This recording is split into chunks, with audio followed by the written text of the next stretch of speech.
This is the CHRILLCAST. I'm Chris. And I'm Will. Welcome, welcome. It's Manic Mondays. That's what I want. That's the one. It's over. Okay. All right. What are we covering today, Will? Today we're going to cover basically the Nintendo Direct and some of the games that we thought were really cool from that. Yeah. Which was all of them. Well, what was the major announcement that made everybody flip out, Will? Depends on which one you're most excited for. No, it doesn't. Yeah, no. Sans and Smash. 100%. Sans and Smash with his own track to go with him. You know, it's literally the Sans tune, right? And I would play it, but we'd get copyrighted by Undertale, and we don't want that. No.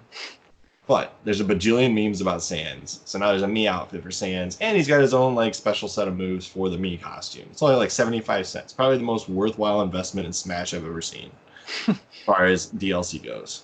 You know, buying it in the first place is probably the most. This is probably the best choice, and then maybe the DLC if you get bored with the standard purchase. Mm-hmm.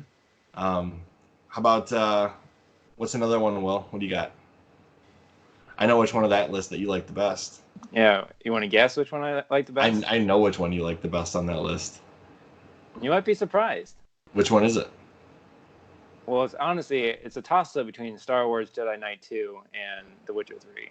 I figured, yeah. Yeah. I put those last. They're yours, you know. Yeah, we already knew about The Witcher 3 coming, and I've been excited about that. And all the reviews say that it's downscaled just a little bit, but you have to.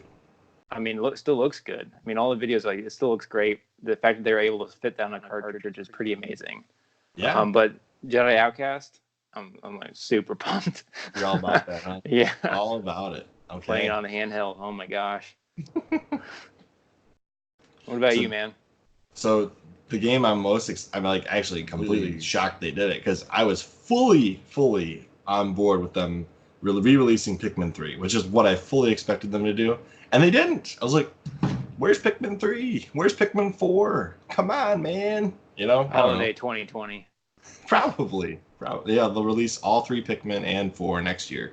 That way they have something to announce. Yeah, the Switch will sell better than the PS5 and the Xbox One, 2, or whatever it's going to be called. You're calling that prediction now? Yeah, with Pikmin, that's all it needs. I don't think so. But Pikmin is a big announcement. People have been waiting like 10 years for that, maybe even 15 years. If the last one you played was Pikmin 2, you've been waiting like 15 years for the next Pikmin. Because you didn't buy a Wii U because you weren't as cool as me and Will.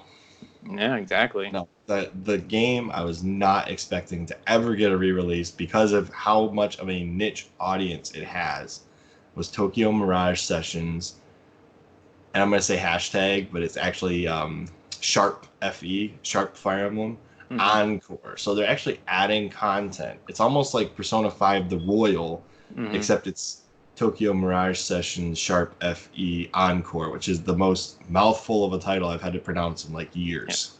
Yeah. So we're just going to shorten it to TMS hashtag FE Encore. Yeah, I was actually going to buy that game for you on the Wii U, and then I realized you already had it. So yeah, I've had it a while. I bought it. That was the first game I bought. I saw it, and I was like, man, this is totally a game that Chris would like. And then I thankfully asked you about it, and you said you already had it.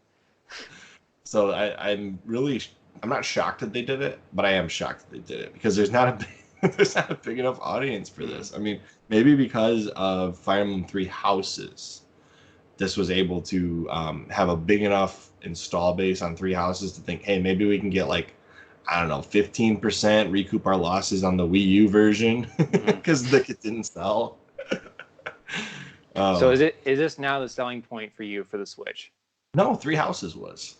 Well, I know, but you haven't picked it up yet. Well, I got to wait a few months and think about it for a little bit longer. I was just saying, would this game be the tipping point? Apparently, it's not. It's close. It's close because, well, for one, I would actually probably play it more. What? Interesting. Okay.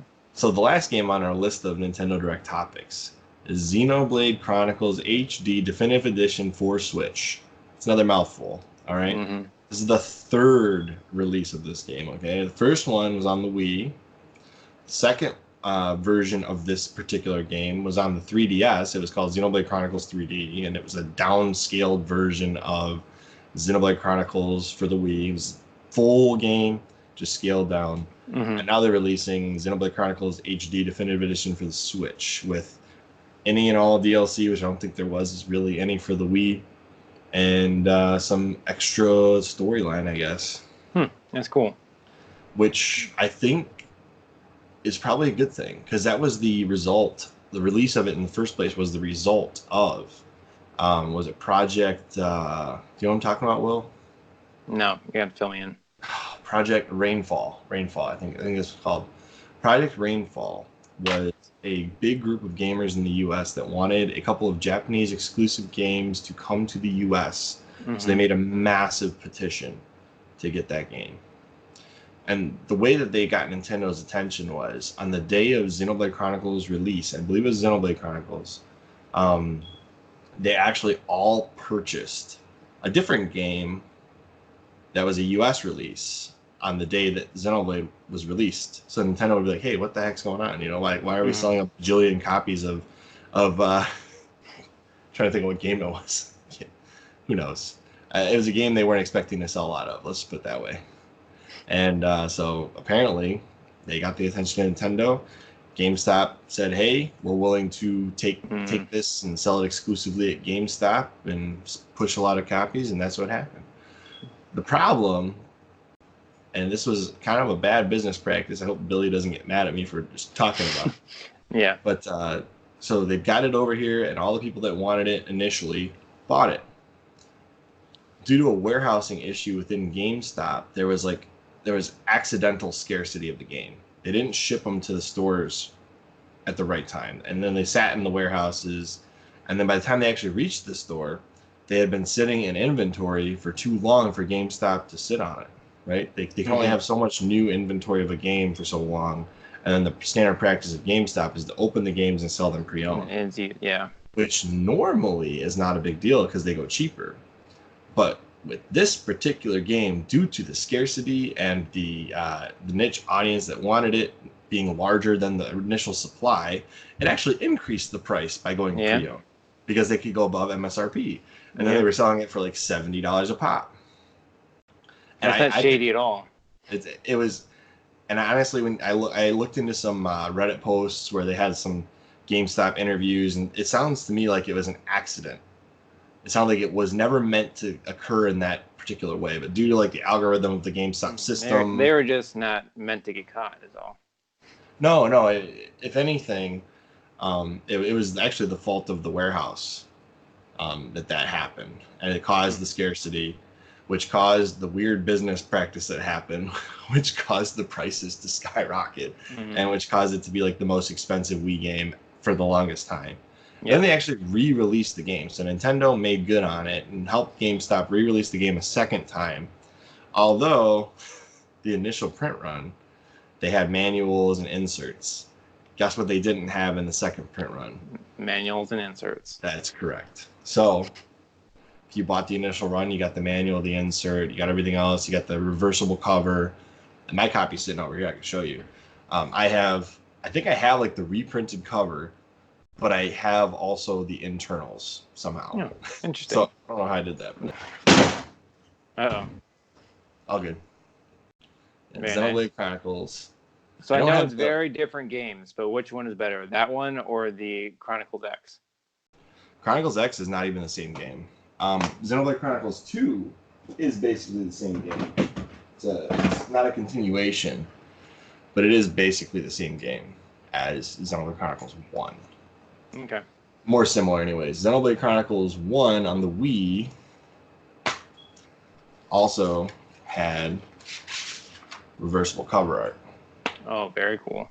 I did think that was pretty neat. It was one of the better cover arts. And then Xenoblade Chronicles X had reversible cover art too, but only on the special edition, which was released in small quantities. Because, of course, Nintendo released it in small quantities. That's what they do. Anyways, so it's cool. They're re-releasing it. People on the Switch will finally get a chance to play this, and portably. Yeah. I can almost guarantee you that my brother-in-law will end up getting a copy of it because he loves Xenoblade Chronicles. It's like his favorite game ever. So, I have been thinking about picking up Xenoblade Chronicles 3D for the 3DS for a while, and now I won't. Because if I end up getting it, I'll get it for the Switch. Yep, makes sense. What about you? Any of these games day one purchase for you, Will? I mean, if I had the Switch, I could tell you right now that The Witcher and Star Wars Jedi Knight would be day one purchases. Would they really? Yeah. Huh? The Witcher is awesome, and being able to play that portably is going to be the coolest thing ever. And Kinda I like really like Skyrim? Star Wars. Kind of Yeah. like Skyrim? Okay. But better. Well, anyways, that's our coverage of the Nintendo Direct. Mm-hmm. As always, I'm Chris. And I'm Will. And we will see you On the next CHRILLCAST. tomorrow.